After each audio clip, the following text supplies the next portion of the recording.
Move on to the front page of the Mirror, and well, this feeds into what we were just talking about. The Mirror is calling for a general election right now in big, bold. When do they want it? Yeah. Right. When do they want the general election? Let's put it up behind us. Come on, technical people. We want it now. There it is.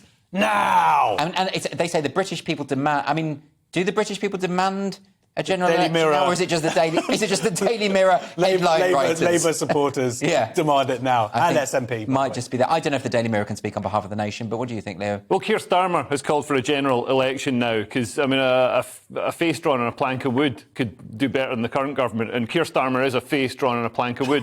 So he's got a great advantage. Well, and also it'd be great for GBNews. It'd be great for me personally if Labour got in, because I would be punching at power instead of. Well, exactly. They couldn't accuse you of punching down. Yeah, exactly. But his criticism of the Tories is interesting. He says in the last few years the Tories have set record high taxation.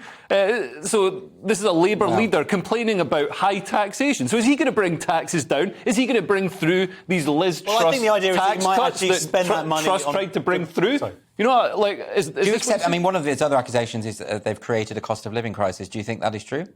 No, I mean, the world situation has caused a cost of living crisis, and lockdown caused a cost of living crisis. And Keir Starmer wanted a longer, harder lockdown. So we'd be in a bigger cost of living crisis. Is there any scenario where you would accept that Keir Starmer said something sensible? Yeah, no, I think this is a great idea. Have a general election. Get Labour in. Make me the opposition. OK, well, that would be interesting. Josh, you are a fan of Starmer, aren't you? I'm not a massive fan of Starmer, but I think he has done quite a lot to detoxify Labour.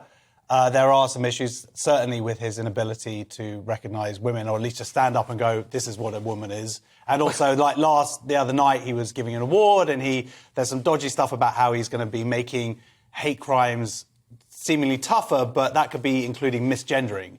So that's the word, because that's the direction that Canada has gone in, and that's called compelled speech. And that is the first sign of an authoritarian government. So he needs to really clear that stuff up fast, because he's going to lose a lot of voters, a lot of female voters, because of that. But he is right. I'm a woman, and I'll still vote for him. Well, you're very beautiful. In fact, I think it'll be great for women like me. But look, whether you think or not that the Tories have caused this situation, arguably they have certainly exasperated the situation. And as he points out here, people are going to be facing £500 a month extra on top of their mortgages. And that is down, yes, exactly. And look, they've got so much of a lead in all of the polls. I mean, I think it's describing this article as apocalyptic. The polls are saying that basically Labour could do absolutely anything. I mean, Keir Starmer could be outed as a serial killer and he'd probably still win, right? Yeah, and he seems a bit like a serial killer. He's got that, that banality of evil. Yeah. Just to emphasise, we are not suggesting at any point that Keir Starmer's indulged in any criminal activity, let alone murder. I think he's actually a pretty decent moral person. I'm sure he's a decent guy. I'd agree with that. But he lacks charisma. He does lack charisma, but does he lack more charisma than Liz Truss?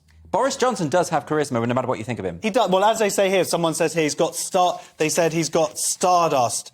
And also he can lie a lot better than everybody else. Well, look, I've often said that, I'm quite old-fashioned when it comes to my political leaders. I want people to get the job done, not to be clowns, not to be funny and charismatic. But I'd like to have a bit of charisma, though, And also, like any politician that gets the job done, politicians invariably do terrible things. Like Keir Starmer, he's talking at the Pink News conference. I mean, to be talking at the Pink News conference in the first place is a terrible idea. But then to be saying, we're going to make misgendering a crime. Anybody who misgenders anybody... He didn't say that specifically. He didn't specifically say it. But it's interesting that the two of you do agree on that. We found some common ground here. So we just hang out together, don't we? Yeah. Talk about that. Well, let's move on now to Friday's Mail.